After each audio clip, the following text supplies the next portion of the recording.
Payg'ambarimiz alayhisolatu vassalam shunday marhamat qildilar. Ummatim o'tish kerak bo'lgan 5 dona qiyalik bor. Hazrat Abu Bakr so'radi. Rasululloh nima u qiyalik? Rasululloh alayhisolatu vassalam sanadilar. Birinchi qiyalik o'lim va uning qiyinligi. Ikkinchi qiyalik qabrda yolg'iz qolishi. Uchinchi qiyalik munkar nakir, so'roq qiladigan farishtalar, ularning savollari va haybatlari. To'rtinchi qiyalik amallarni o'lchaydigan tarozi va qulning xayrli amallari yengilligi. Beshinchi qiyalik Sirot ko'prigi va uning ingichkaligi. Hazrat Abu Bakr radhiyallohu anhu buni eshitgach, shunaqangi yig'ladiki, 7 osmon va yer o'rtasidagi barcha farishtalar samo ahli yig'ladi. Shunda Jabroil alayhissalom tushdi va dedi: Rasululloh Hazrat Abu Bakrga ayting yig'lamasin. Shu so'zni eshitmadimi?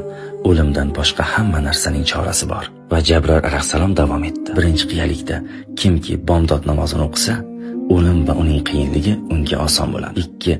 Kim peshin namozini o'qisa, qabr va uning torligi u uchun oson va keng bo'ladi. 3. Kimki asr namozini o'qisa, munkar nakir savollari va ularning haybatlari u odam uchun yengil bo'ladi. 4. Kimki shom namozini o'qisa, u odam uchun tarozidagi amallari yetarli bo'ladi. 5. Kimki xufton namozini o'qisa, u uchun Sirot ko'prigi oson bo'ladi. Aytishadi, kimki namozlarini bo'shashmasdan qilsa, o'lim vaqtida la ilaha illalloh Muhammad rasululloh u uchun osonlashtiriladi. Bu ma'lumotlarni istagan barcha insoningizga yuboring.